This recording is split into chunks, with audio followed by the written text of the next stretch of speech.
So how you been? Jockers, Dr. David Jockers. Hey, great to be on with you guys, and congratulations on the new podcast. I listened to one of the episodes. It was a lot of fun. It has been fun. Such a labor of love, right? Yeah, exactly. Yeah. So you guys are great. You guys are great together. So thank you. Personalities really synergize well, and I can tell you guys just enjoy each other's company. So it's great. I think we were separated at birth. I think so. Well, Krystal, it's been what, like 12 years, right? 13 Seriously. years? Yeah. So I know I was saying to Becky back in school, I just remember showing up at the gym at like 5 a.m. and you and Isaac were there at 3. I don't know if we were there that early, but actually, we're always there. Actually, it's funny you say that too, Krystal, because Isaac and I live 10 minutes away, and he comes over to my house on Friday mornings and works out. So he was here this morning. That's so awesome. That is so great that you guys still keep in touch with your busy schedules and that friendship's still blossoming. That's right. That's right. Well, just like you guys, fortunately, we were able to live close to each other and raise our families together. We go to the same church, same people group, involved in our church. So yeah, it's really great. In fact, I'm coaching my boys in soccer in our game. It's spring break week. So the other coach, he doesn't have enough players. So I just invited Isaac to bring his kids out so we can have enough players to have like a scrimmage. So that's so cool. Chris is coaching basketball. So I'm like, yeah, Lord. It is. It's like a lot, but it's so fun. Oh yeah, exactly. I love it. I love coaching. Yeah. Well, awesome. Well, thanks for coming on with us. It's so good to see you. I'm excited to dive in. Yeah, absolutely. All right. I'm going to tell you guys a little bit about Dr. Jockers. He's a doctor of natural medicine, and he runs one of the most popular natural health websites in drjockers.com, which has gotten over 1 million monthly visitors, and his work has been seen on popular media such as Dr. Oz and the Hallmark Home and Family Channel. And I can tell you guys, his website is like, when I want to look stuff up, I go to drjockers.com. I'm not kidding. So he's also written some best-selling books, The Keto Metabolic Breakthrough and The Fasting Transformation. He is a world-renowned expert in the area of ketosis, fasting, inflammation, and functional nutrition. He is also the host of the popular Dr. Jockers Functional Nutrition Podcast, which is a great podcast for you guys to check out. So welcome, Dr. Jockers. Thanks so much, Becky. And we had you on the podcast probably about a year ago with a great interview on histamine, and we'll have to bring you back on at some point, or maybe I'll interview both you guys together. That was so fun. Yeah. Yes. So let's dive in. So you use intermittent fasting to heal your gut and reduce inflammation. So let's talk a little bit about what is intermittent fasting. Yeah. So basically, all of us do some level of fasting, and, we're going to talk about it in relation to food, but I mean, really fasting just means going without. So it could be a social media fast, right? Which can be healthy for a lot of people. Right. It could be a sugar fast, right? So there's a lot of different things that we can fast from. But in relation to food, what we're trying to do with intermittent fasting is compress our eating window, right? So an eating window would be the time between our first meal of the day and our last meal of the day. So if you eat breakfast at 8 a.m. and then you finish dinner at 8 p.m., that's a 12-hour eating window, right? And so we're trying to compress that down. And we might try to compress it to something like 8 hours or 6 hours, where you have your meals in, let's say, an 8-hour window, where you're eating from 10 a.m. to 6 p.m. That's a real popular method, the 8-hour eating window. So we're trying to compress it. And there's a lot of benefits that take place, because when we are eating, from the moment we start eating food, right? So if we eat at 8 a.m. to the last point where we finish our food, we are promoting the production of hormones that are associated with building, right? Particularly the main hormone is insulin, which is associated with, cell division, with fat storage and burning sugar for fuel. And we need insulin. Insulin's really, really key. However, we really want to keep it under control. In our society, the issue we have is most people, because they're eating a lot, they're eating often all throughout the day, and they're eating foods that promote higher amounts of insulin, more carbohydrates. And so because of that, we end up with insulin resistance, where we're just producing too much overall insulin. Our cells don't respond as well to it. So intermittent fasting can be a really great strategy to help improve insulin sensitivity, blood sugar stability, fat burning. And there's a whole bunch of different mechanisms that take place when we get insulin down, where our body starts to actually heal and repair itself. So really powerful stuff. And that's really what we're getting at with intermittent fasting and using it as a tool to help improve our health. Mhm. So how did you get into intermittent fasting? Yeah. So when I was in my early 20s, and you guys actually, I'm sure that I know, Krystal, I think I met you pretty early on, like 2004, 2005. And I was actually going through this struggle. I had irritable bowels. So I actually had it. I was a personal trainer when I was 20, and I was eating 6 meals a day, protein shake before I went to bed, wake up in the morning. And I was eating healthier than like anybody I knew. I was the healthy guy. But compared to what I know today, it really wasn't healthy. And I had a really short eating window because I thought I had to eat 6 meals a day. I had to have a protein shake when I went to bed and eat a big bowl of, oatmeal or something like that in the morning when I woke up, in order to maintain my muscle mass. Right. And my body, naturally, I'm very, very lean. So I think I got at my peak up to about 170 pounds, and I was just stuffing calories. In fact, in my nutrition class in undergrad, we had to count our calories, and I was eating like 5,500 calories a day. Right. It was unbelievable. And I thought I had to do this. And so I was doing this for several years, and it eventually caught up with me, and I developed irritable bowel, and I ended up losing 30 pounds. So I actually went down to about close to 135 pounds, and I'm 5'11". So I was like really, really thin. And I remember, and this happened kind of as I started graduate school. And I remember taking, I can't remember the class, like visceral physio, I don't know, one of those classes where we had to take the blood pressure. My blood pressure, my systolic blood pressure would never get over 100. I was like 90 over 50. And I was always dizzy. I would go from sitting to standing and I would be dizzy. So I had orthostatic hypotension. Yeah. And so you've experienced that as well. Yeah. And I had all these gut issues that were taking place. This is really manifested over several years. And I was just kind of, when you're in your early 20s, you just kind of try to push through everything. Oh, yeah. And I read the book, The Maker's Diet, by a guy who's now a friend of mine, Jordan Rubin. And I made a lot of changes. I went on a gluten-free, grain-free diet, right? Things like that. Started eating healthier meat. I was a vegetarian actually for a period of time there in my 20s. And so I started making a lot of diet changes, really choosing healthier foods. And that really helped, but it didn't get me over the hump. And then all of a sudden, I don't even know how it started, but we had 7 a.m. classes, right? You remember those days. And so it was like, I just didn't have a whole lot of time to eat. And so I would just drink a lot of water in the morning. I would hydrate really, really well. And I noticed I just felt a lot better. I felt more energetic in the morning. I just felt better. And I would literally drink a gallon of water. I don't know if you guys remember me at school. I would like bring those gallon jugs. I was like, oh, everybody's knew me. We all had them. Yeah, I always had that gallon jug I'd walk around with. And so I had to drink a gallon of water between the time I woke up and noon, right? That was kind of one of my goals. And by drinking that water, I didn't feel hungry and actually felt really energetic. And I would typically wouldn't get hungry till like 2 or 3 in the afternoon. And then all of a sudden I would get really hungry and I would eat, for like 4 or 5 hours. And I felt so good. And I gained that muscle weight back, right? So actually, by the time I graduated, I was back up to 165 pounds. And like people noticed the difference, right? I just had so much energy. I was so strong in the gym, and people were like, what are you doing? And I was like, I'm drinking a gallon of water, because I didn't know anything about intermittent fasting. So I just told people, I thought it was the water, right? And I was studying exercise physiology, and I had like this whole explanation for it. It was lengthening my sarcomeres, giving me better contractile strength. I had all the science figured out. I thought it's got to be the water. And later on, but 2008, 2009, I started looking at research that was coming out and was talking about this idea of time restricted feeding and intermittent fasting. I'm like, oh my gosh, that's what I've been doing.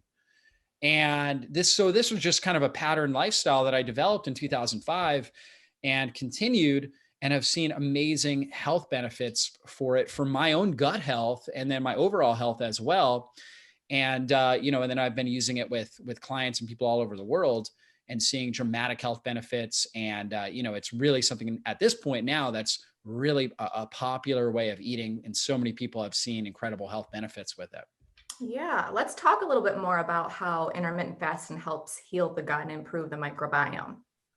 Yeah. So when it comes to gut health, we know that gut lining is only one cell wall, right? So it's just really one cell held in by tight junctions, right? So I think about it like my fingers kind of held like this, or Dr. Tom O'Brien uses the analogy of a cheesecloth, right? Which is good for people to understand that cheesecloth. It's real thin, it's fragile, but there's little tiny holes, and that allows nutrients to seep into the bloodstream so they can get to the cells of our body. And we need that. And so, if you were to injure, for example, your ankle, right? Now your ankle is held in by all this connective tissue.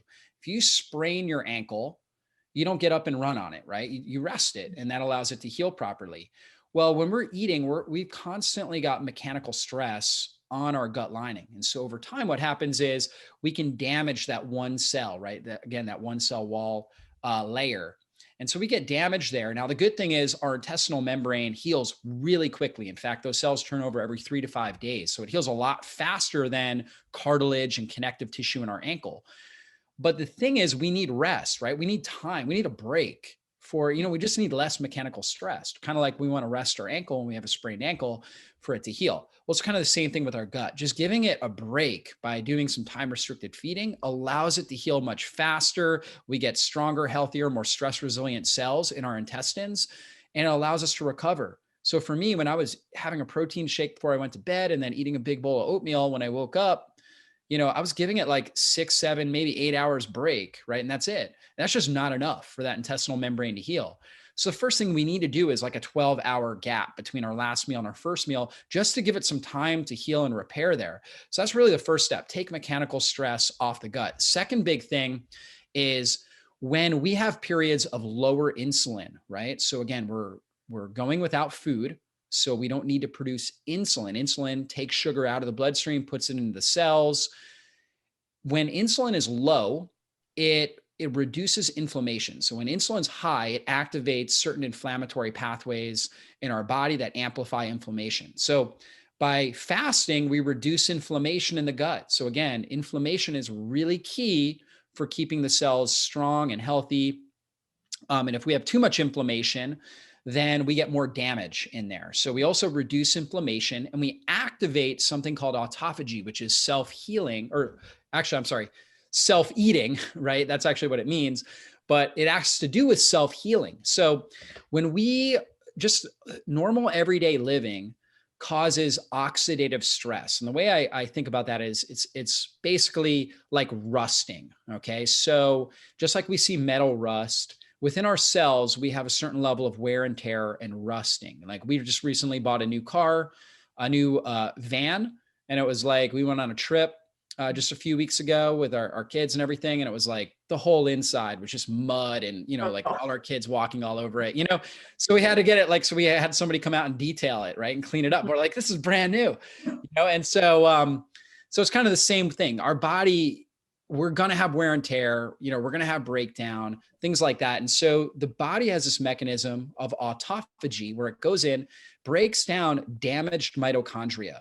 Mm-hmm. And for the audience, the mitochondria in our cells are what produce all the energy in our cells. And there's a hypothesis, and there's a lot of science to back it up, that your health, your energy, your brain function, your quality of life is really going to be based around the amount of healthy mitochondria you have in your cells.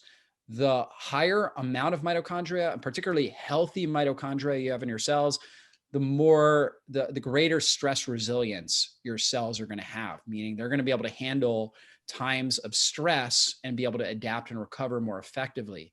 So autophagy takes the damaged mitochondria, because the mitochondria are constantly rusting and becoming damaged, breaks them down and actually recycles the raw materials and creates new, healthier, stronger, more stress resilient mitochondria. So it's like internal recycling that's taking place.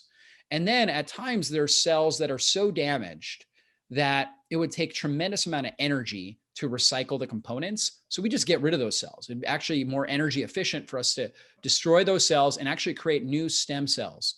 And stem cells are these really young, energetic, full of life cells that have great stress resilience. And so we want more of these young, healthy cells or cells that have been recycled to where they're at their peak capacity, right, for handling stress. And that's really what fasting does, is it stimulates that self-healing process.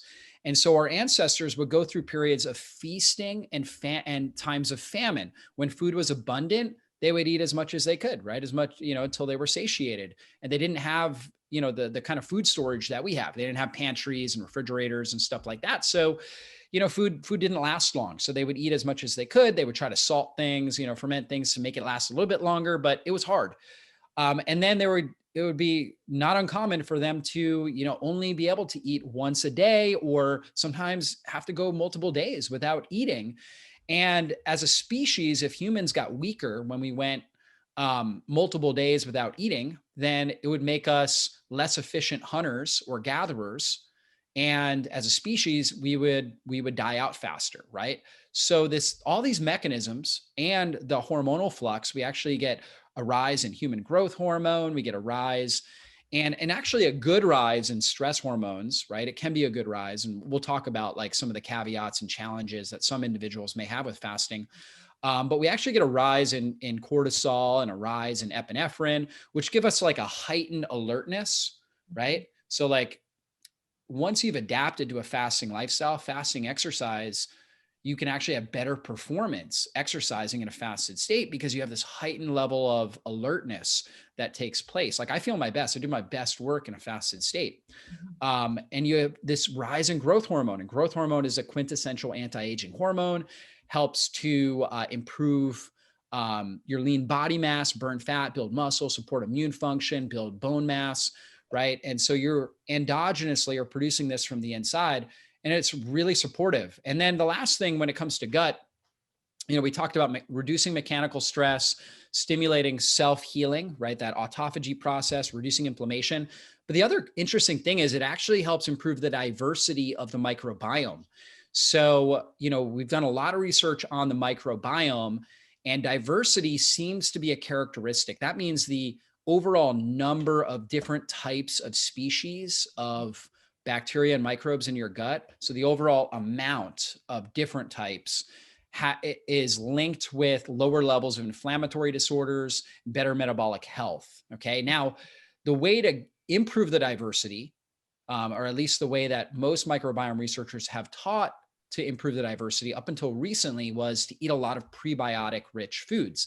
That's going to be your onions, leeks, artichoke, your asparagus. And for many people, that is a great strategy. And a lot of people really thrive eating a prebiotic rich diet, but you guys fully know that some people do terrible on that, right? In fact, when I had my issues, I had tremendous bloating and cramping, all those kinds of problems when I would eat foods like that.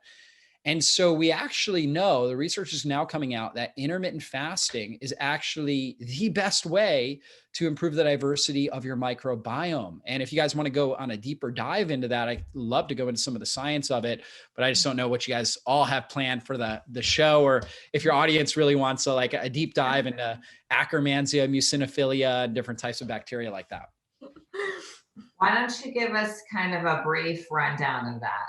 Yeah. So basically, well, let's start with Scientific American in 2015. They took all these Crohn's patients, people were dealing with Crohn's disease, and they wanted to see, okay, what is similar about their microbiome? And, from a functional health perspective, like all of us, when we think about somebody with Crohn's disease, I always thought, oh, there's probably a parasite.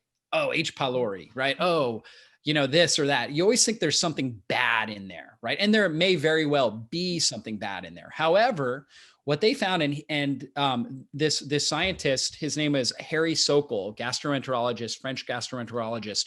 What he found was that he looked at European populations as well as Asian populations. He found that they were missing a certain bacteria, and it was called Faecalibacterium prusnitzii, right? And that was the one distinguishing factor that was similar for all these individuals. Now, where is this bacteria found? It actually lives in the mucosal membrane, right? And when they study that, they also found another bacteria called Akkermansia mucinophilia. Mucinophilia means mucus loving, right? So it actually loves mucus. So we talked about how the intestinal membrane, there's one cell, right? It's one cell wall, but above that is this mucous membrane.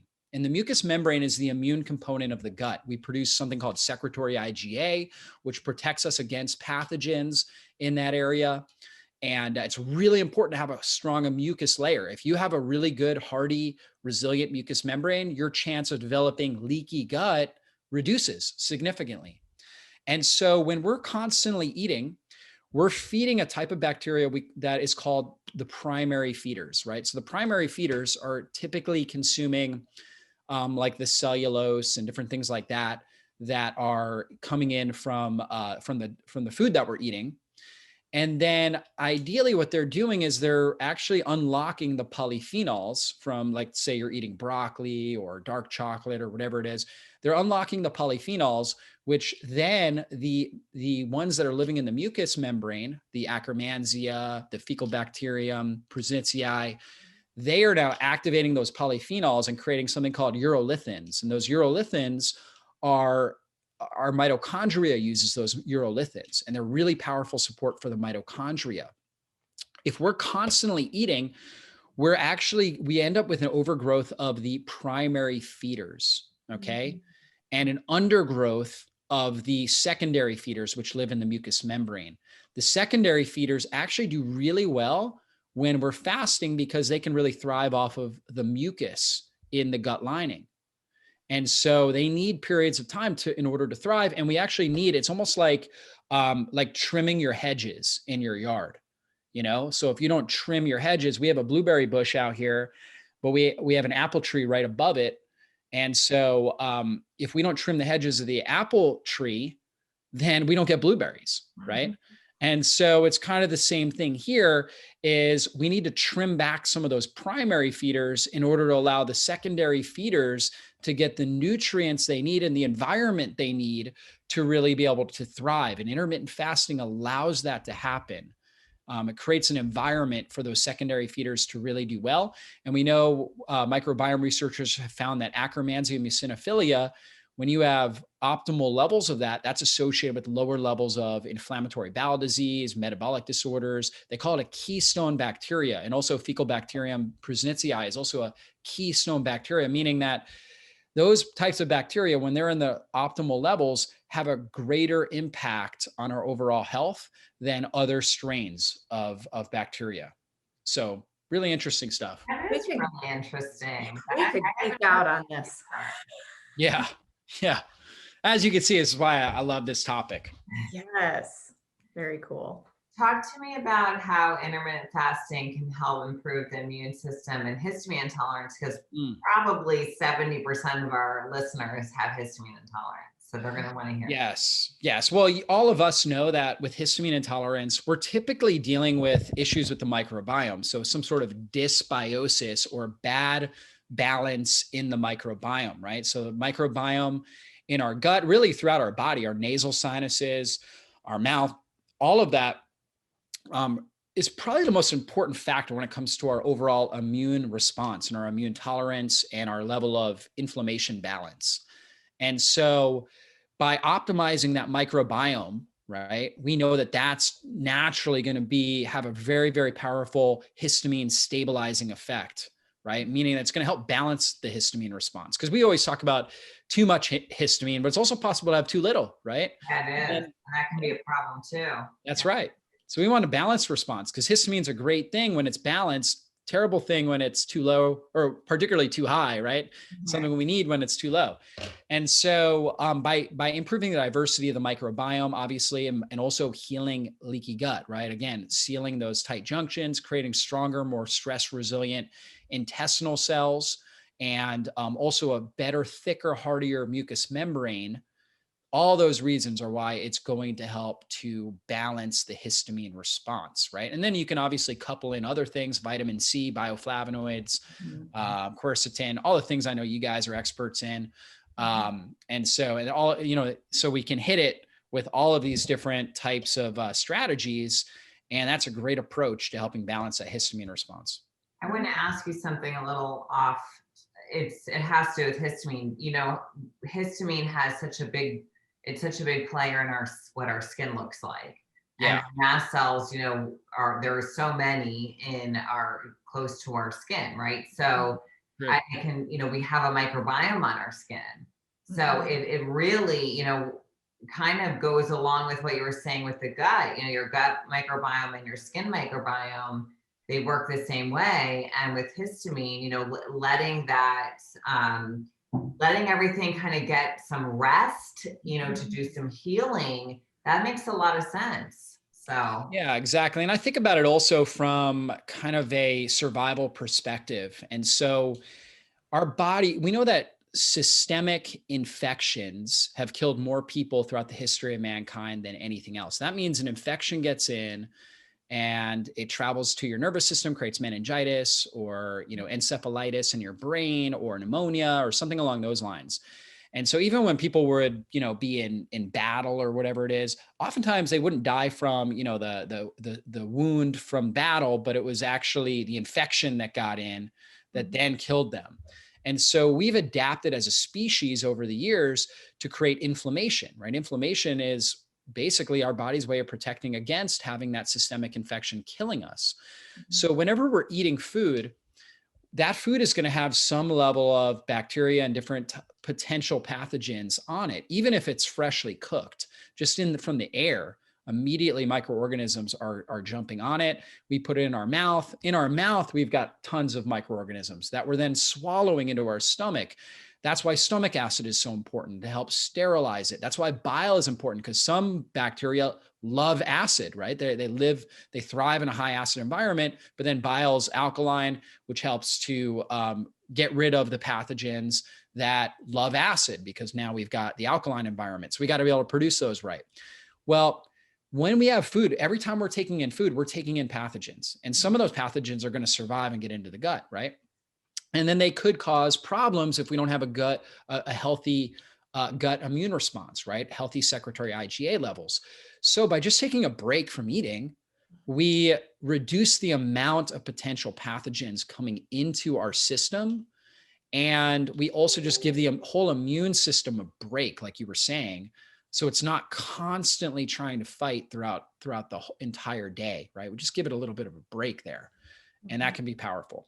Yeah. So who's a good candidate for intermittent fasting? Let's talk a Yeah. little bit about that.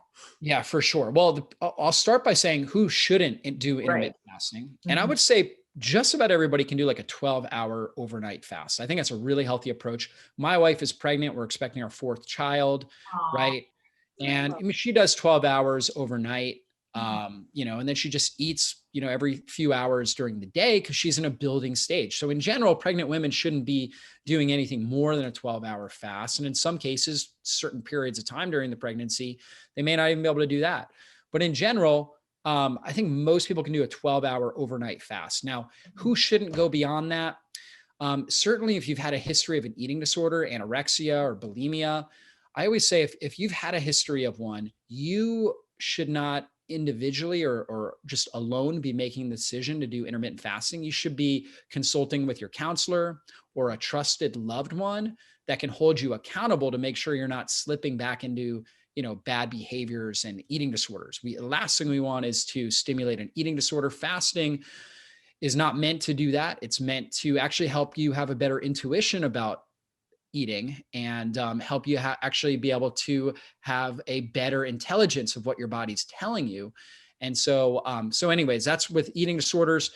People that are, high level athletes, if you're, doing high intensity exercise for 2+ hours a day, you're going to need a lot more calories, right? So you may need more eating periods. Now, for high level athletes, I recommend doing intermittent fasting in the off season because it will allow them to recover better, heal better, and be more stress resilient when they get back into season. So that's another population group. And then also young children. Now, my kids do typically like a 12 to 14-hour fast. We usually finish dinner at 7 p.m. and they're not eating breakfast till, like, my daughter sleeps till 10 a.m. I mean, we're super blessed. So she's almost 3. So she's eating breakfast at like 10:30. Oh, 3. I know. And my boys will wake up around 8, but then they just play in their room together, my twin boys. And then, so they're usually eating breakfast at like, I don't know, 9:30. So they're doing, 14-hour fasts, and it's not like they complain that they're hungry. Mhm. So I think it's just innate. If you're feeding your kids healthy foods, this is definitely something that can happen. Now, based on your schedule, you know, might not be able to if you're trying to get them out to school or something like that early, but kids even have the potential to do at least, you know, a 12-hour fast for sure. Mhm. So that's really the populations that shouldn't. And in some cases, you know, obviously it's always wise to talk to your medical practitioner, healthcare practitioner, depending on what conditions you're dealing with, medications you might be taking, things like that. But in general, most other people can start to do fasting beyond that. Now, the population that does that has the easiest time with it is definitely men, right? Mhm. Men, you start doing intermittent fasting with them unless they're a high level athlete. Typically within a week, they feel great. They've responded to it. Usually it takes about a week because if you are used to eating at a certain time of the day, you're going to have a release of your hunger hormone called ghrelin. Ghrelin is a conditioned hormone. So if you're used to eating at 8 a.m. every day, you should expect to feel hungry at 8 a.m. because that's your body's natural response. Water will actually help. When you drink water, it extends your stomach, distends it. So that suppresses ghrelin release, right? So just getting some hydration in will actually help suppress those hunger hormones. But usually it takes about a week to adapt. For some people, it's less. Some people can adapt in a few days, but typically I would say most people about a week or so, and then they respond well. The population I find to be the most challenging when it comes to fasting is particularly your young, um, uh, highly stressed, highly active females that are exercising regularly, that tend to have more stress. Maybe they're moms or they have a career, and they're in their menstrual cycle as well, right? And so, and if they're already lean as well, they have low body fat, then the body is real sensitive. There's a certain body fat threshold that can be unique for each individual. But once you get close to that threshold for a woman, the body says, okay, we're not in a period of time where we really should be bringing a child to the planet. So, because we could go into a famine at any time, like our ancestors used to, and we don't have enough extra fuel here. So, we're just going to start to reduce the amount of estrogen, progesterone that's released, and you know the amount of thyroid hormone activation that takes place. So, we don't want too much famine there. So, the way that I use it for women that are in this particular, you know, in this demographic is to do something called crescendo fasting. Crescendo fasting allows us to really get some of the benefits of fasting, you know, like the cellular cleanup, better fat burning, better insulin sensitivity without overstressing the body. So we have to look at fasting kind of like exercise as a stress, right? For some people, they're just so resilient. They can exercise at a high intensity every single day and somehow they do well, right? Other people, you know, if you do two hard workouts, you know, 2 days in a row, you're tanked. You don't sleep well. You feel terrible. You need a recovery day, at least one recovery day in between each workout. So what I try to do is I start the person with 2 days a week, non-consecutive days. So you might do an intermittent fast and bump it up to like 16 hours. So we want to get really good at the 12-hour fast, 12 to 14 hours. Okay. Meaning like you finish dinner at 7 p.m., you wait till, you know, and you eat breakfast somewhere between 7 a.m. to 9 a.m. the next day. And if you start your day by drinking water, 16 ounces of water before you even think about eating anything. And you may even work it up to 24 ounces of water. And it could be herbal tea or something like that. Hot, warm beverages actually help. They actually help stimulate your vagus nerve. And also on top of that, they help you move your bowels, which can be really obviously really helpful for a number of reasons, but also can help you have less cravings because we know that eating food stimulates peristalsis, the act of chewing, which helps your body flush out waste. So a lot of people, they can't move their bowels until they eat something, but drinking water will help with that as well. So, and particularly warm water, like warm lemon water, or warm herbal tea or something like that, or coffee is renowned for helping with that. So you do that, and that oftentimes will help you be able to push your fast out to 14 hours. Now, getting from the 14 to the 16 is another jump. So that's where you might hydrate more, something along those lines, or just get busy. A lot of times just getting busy really helps you with that. So with that demographic that we have more challenges with, we'll do it 2 days a week, non-consecutive days. Okay. So again, like a Monday, Friday, or whatever it is. That way, again, that jump between 14 to 16 hours, we start to produce more ketones during that period of time. And ketones are a breakdown product of fat. So we know that we can either use sugar as a fuel source or fat as an energy source. Sugar is a very dirty fuel source, meaning that it produces a lot of metabolic waste when we break down sugar. Fat is we can produce a ton of energy from breaking down fat, and it produces a lot less metabolic waste. So it's like a hybrid. Like our van is a hybrid, right? So we can drive 37 miles before we even need to get gas, before it even starts using gas. It's so cool.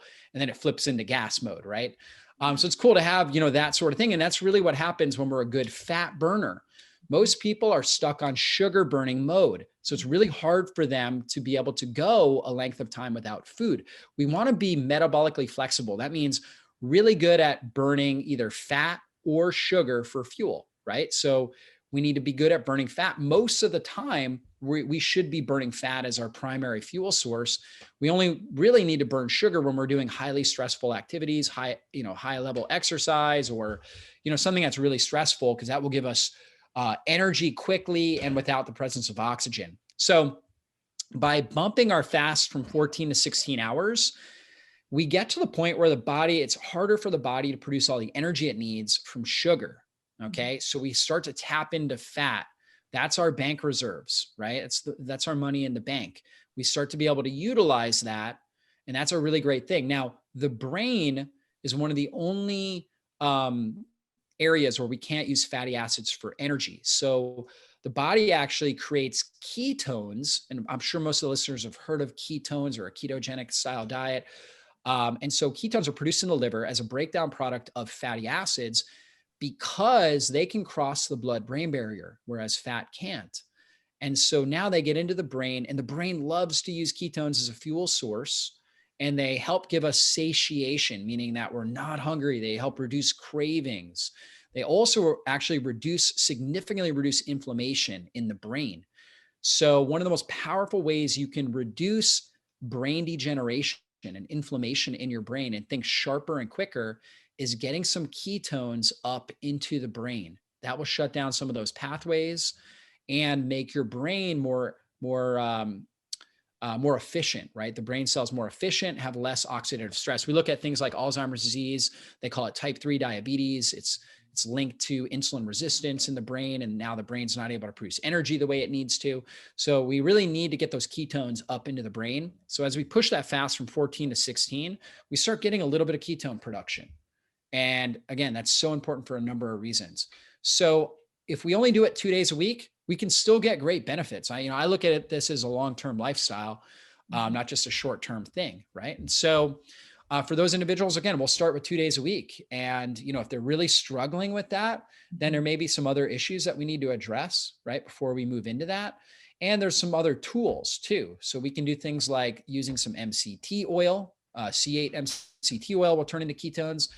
Maybe some exogenous ketones to get the ketones up in the system to turn on the metabolic machinery. As the body starts recognizing ketones in our bloodstream, it starts upregulating certain enzymatic systems that allow us to use them for energy more effectively.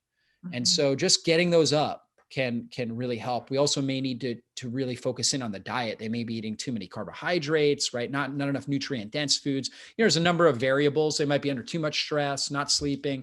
So there's a number of variables we have to address. But once we start to address those variables, I find that most people really don't have a problem doing 2 days a week. And sometimes they like to go to 3 days a week, and they'll do it like Monday, Wednesday, Friday, or something like that. And that's great. And then ultimately, we're trying to find a good feast-famine cycle for each individual.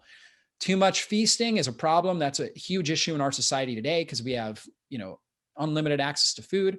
So we can all see that problem when we look at obesity and people being overweight and insulin resistance. But, too much fasting also can be a big problem, right? So, and then when we fast too much or we undereat too much, we don't get the adequate production of sex hormones, the adequate activation of thyroid hormone.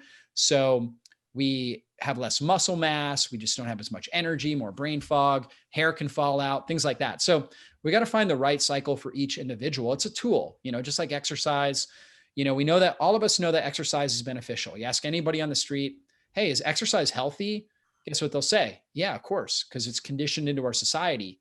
But we have to find the right amount of exercise for that individual. Well, it's kind of the same with fasting. We know across the board, fasting from the scientific perspective is healthy, but we have to find the right amount of fasting that's going to work best for your body. So I want to ask you a question because I went through a period of this, and I'm not like this anymore, and we have many patients who have really low cortisol, so they're just kind of in that exhaustion phase, and they wake up in the middle of the night, and then we tell them, why don't you try eating a snack before bed, higher in protein or fat, and they will start sleeping through the night. And that is how I was. When I was in college and I was extremely stressed out, I had to eat before bed or I would wake up constantly and my blood sugar would drop. My blood sugar still drops if I don't eat every few hours. But now I can go at least 12 hours. I'm definitely good with 12 hours. I don't have to eat that midnight snack. So, when you said MCT oil, I'm wondering, would MCT oil before bed for people like this be a good idea? Yeah, absolutely. They can definitely try that out, right? Have some herbal tea with a little bit of MCT oil in there, chamomile tea or something like that. And that can really help because MCT, you're not going to get any sort of insulin stimulation, right? And it's going to actually, your body turns MCT, particularly if you get like a C8 concentrate, which is has to do with the carbon chain. So there's 3 different types of MCTs, or 4 different types. There's C6, C8, C10, and C12. C6 tends to cause a lot of digestive issues. C12 takes more bile to breaks down slower. And C10 is a slower breakdown as well. It's better. C8 and C10 are the best, but if you get C8 only, turns immediately into ketones really quickly, and with very little energy production from your body in order to do that. So that's a great approach. And you can just put in some herbal tea and it will also actually enhance the absorption. A lot of times herbs you absorb best when they're combined with fat too, right? So it can enhance the absorption there and you still get the, insulin suppressing effect. In fact, you may even get a higher amount of insulin suppressing effect because now you're getting ketones in the system and they have a secondary effect of suppressing insulin too. Do you have a specific MCT oil you recommend? I have one of myself. It's called Keto Brain, right? But you can find, and that's a C8 only, right? Okay. And yeah, you can find that. I mean, I'm not the only one that has it. There's a lot of people that have that out there, right? And yeah, and so you just kind of want to find that standalone C8 oil. And that's on drjockers.com. He has a great That's right. email, so you can get it from there. Okay. Yeah. All right. So what are the best ways to get started with intermittent fasting? Yeah. So we start with the 12 hours, like what you're talking about there, right? So we get to that 12 hours, right? And then what I find is that for most people, doing the fasting in the morning tends to work best. You can really do it anytime. For some people, they like to eat lunch, or a late lunch or something like that, and then fast in the evening. That's fine. You can do it. If you feel like it works best for you, then that's great. But we start with 12 hours and that's really like a mindfulness type of practice, right? So we're not just like mindlessly, munching on food late at night, right?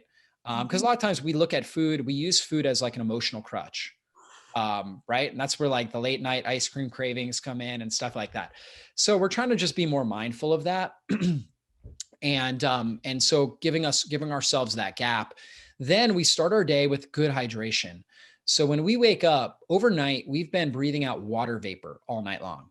And so we're actually all dehydrated when we first wake up. Dehydration is not necessarily a permanent state. It's something we fluctuate throughout the day. The more we're breathing, the more we're talking like we are right now, we're using more water vapor. And so we need water for all our metabolic machinery. So all of us are dehydrated in the morning. So you can just start by hydrating your body. And for a lot of people, they're not used to that. Even drinking 8 ounces of water is like tough for them in the first 15 minutes after waking. So you start to hydrate better, and then your body actually starts getting a better response at understanding when you actually are thirsty. So in our hypothalamus in our brain, our hunger center and thirst center are right next to each other, and a lot of times there's some cross. Basically, I can't remember the term. It's neuroplasticity that takes place where we associate thirst with hunger, right? And because when we eat, we get a dopamine release, we feel good, and it's great to feel good, right? And we don't get quite as much of a release when we drink water. And so anyways, hydrating our body can be really powerful. So we start by hydrating, try to push that fast out to 13, 14 hours, and then just try listening to your body And then again, we may try the 16 hours a few times a week, see how you do. If you feel good there, we could try doing it, 3 or 4 times a week, or even going up to doing it daily. Okay. A lot of one of the big mistakes people make with intermittent fasting is they think it's something you have to do every day. You don't. It's not all or none. If you do it one day a week, that's great. And so we want to do that. And then ultimately, where I love to get is to give people the freedom to where they are able to go between 20 to 24-hour fast one day a week, right? Where you're able to do an intermittent fast for 20 to 24 hours. Could be like dinner to dinner, lunch to lunch, breakfast to breakfast, one day a week. And that really ramps up that autophagy, that cell healing, stem cell production type of process in your body. And it's just a really powerful reset for your system. And then we have to, splice in feasting as well, right? Because if you're under eating calories, then you're not going to get the same benefits from fasting. Okay. And it really depends also on your own body, how much body fat you have. There are some individuals that are very overweight that, they can do more fasting and do great, right? Other people, especially the leaner you are, like I know for me, I love doing the one day a week longer fast. I actually feel great doing that. However, I really need to eat a lot of calories when I am eating. So my meals are larger and I take enzymes, I take stomach acid support to optimize my digestion with it. But I'm usually eating twice a day, right? But they're just larger meals in general. Yeah, for me, I have to eat pretty frequently, just because I drop, and Yeah. I get anxiety, and I don't feel hunger. So I don't, it's not that I'm like wanting food. I'm doing something and I'm like, oh my gosh, my blood sugar dropped. I can tell. Yeah. Uh, Becky, what I would tell you to do is actually start putting MCT oil in mhm. your meals. Yeah, See and if that that's helps. such a great idea because I do really well with fat, but with histamine issues, it's hard to get a lot of fat. So, but Yeah. I put grass-fed butter and coconut oil Yep. on everything. But um, yeah, what I was going to say is if I were to skip a day of eating, I would probably lose 5 pounds. I mean, that's how my metabolism works. If Yeah. it's not that I have ever done that on purpose, because I can't, but if I get sick, when I had COVID, I didn't eat for a few days and much, I mean, a little bit, and I lost probably 10 pounds. I mean, Yeah. so that's a good point. For some people, you have to watch that because Yeah. you don't want to do that either and go up and down and up and down like with weight. So, Mhm. Yeah, for sure. And one hack is, especially if you're noticing that like you go 3 or 4 hours without food and then you have anxiety, is taking MCT oil. Typically tell people to start with about a half a teaspoon with the meal, but you can go up to certainly doing like a teaspoon or even a tablespoon. If you take too much MCT oil too quickly, you can have what they call disaster pants, right? So you got Yeah. to be careful there. So you have to, find your threshold basically. and you Yeah. can get die off because it's a Yeah. powerful antimicrobial. Acrylic acid. And I've It- had that in the past where I went into like a tablespoon of MCT oil and I had bugs at the time. This is when I Yeah. think I was really bad and living in mold and I thought I was dying. So you have Yeah. to, with anything like that, I say like start really slow and see how you do. But I'm going to get your MCT oil because I think Yeah. that's a great idea, and I do really well with fat, and MCT oil has so many benefits. So Mhm. yeah, that's a really good hack. I love I've that. seen a lot of people that struggle like that, that once they start doing that, along with, and I know you're already eating a lot of protein in your diet, Right. eating the right foods, but once they make the diet changes along with that, it really helps. And then, there's always, that 5% of the population that, maybe more EMF sensitive or, Mhm. certain other factors that need to be addressed outside of it. But I would say the MCT is a game changer for most people.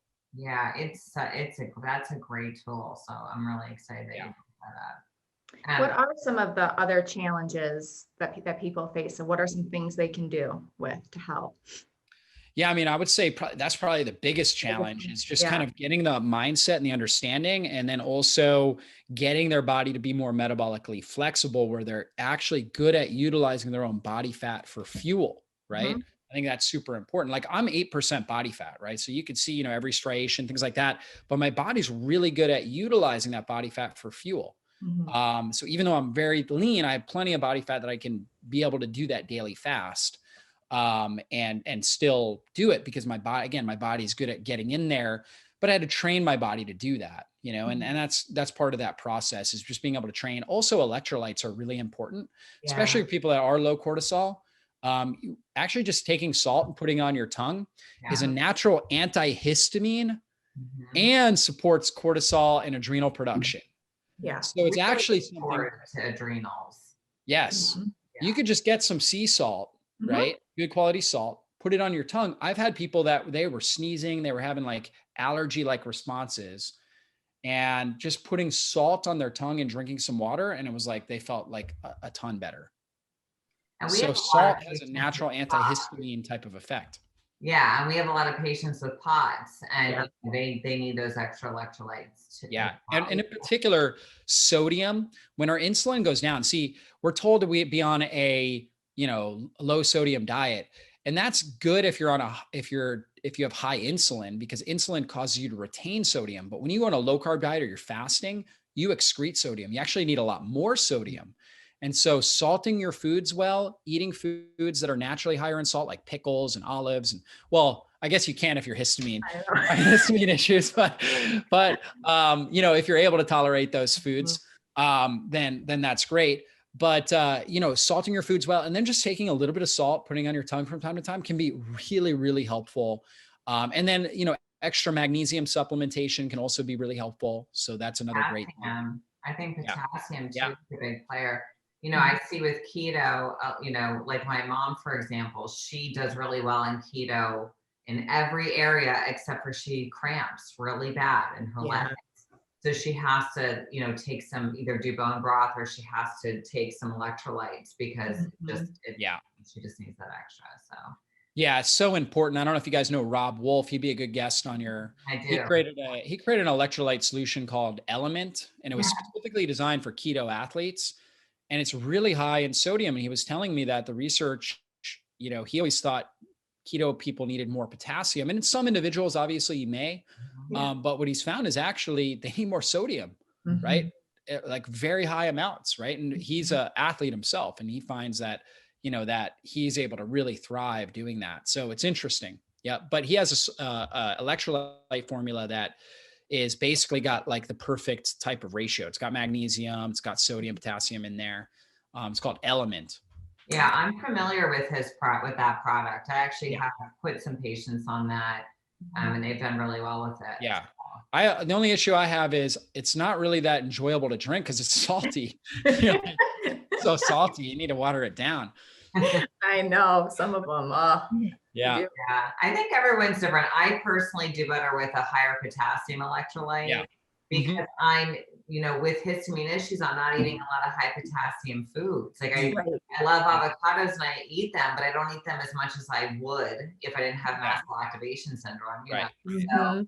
and oranges, all the places you get potassium. So for me, I think that's just what I naturally run low in. So everyone is different. And this is why it's so great to talk to so many different people who have different perspectives and to work one-on-one with people because you can see literally every person is so different and everyone needs something different. So, Yeah. Yeah, for sure. Mhm. so where can everyone find you? Yeah, drjockers.com. It's my website. And then social media, Instagram, Facebook, YouTube, all the different channels. And I also have a podcast, Dr. Jockers Functional Nutrition Podcast. And Becky's been a guest on there, and looking forward to having you guys on again. Yes. Yeah, I'll have to interview both of you guys at the Yeah. same time. So nice seeing you again. This Yep. was so great. You're amazing. I'm so proud of you. Look at everything you've done, helping so many people. Well, thanks so much. I know we've known each other for, I guess, 15, 16 years now. So, Yeah, it's always cool talking with people that, I knew back in school. I know it is. It is. It's a small world too, right? Yep. Yep. And I'm Yep, proud of you we all guys. You guys ended have up really come a long in way. You got a functional great medicine. podcast. So what were you saying, Becky?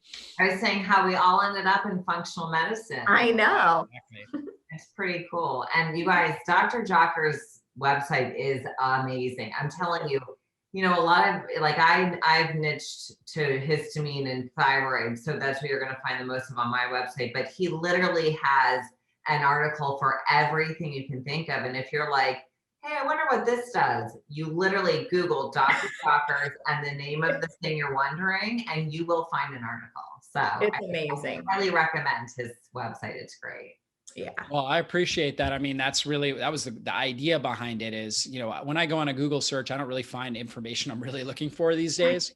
Mhm. So I wanted to find I wanted to create that with my own website for, any sort of natural health types of questions. It was awesome. You did it. Yep. Thank Job you guys. done. Yeah. Thank you. It's always evolving. It's always getting better. So Yep. Always is. Well, it's so great to talk to you as always. I text Dave all the time asking him questions. And I have to say something because, there's many people in this business, I guess, who,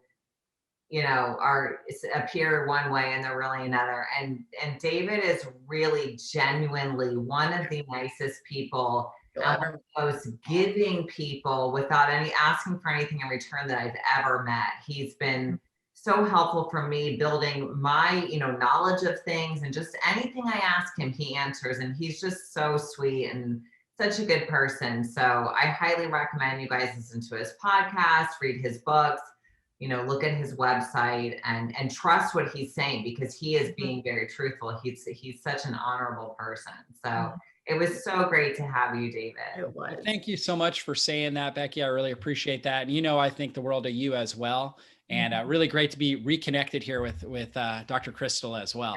Yes, you too. Just a love fest, another love fest. All right, guys. Thank you guys so much for listening. We're going to give away free gifts if you guys leave reviews on this episode, like we usually do. And we will link Dr. Jockers MCT oil. We will link his website, his books, everything in the show notes. So thanks again for coming on, and thanks for listening. Yep. See you later. All right, guys.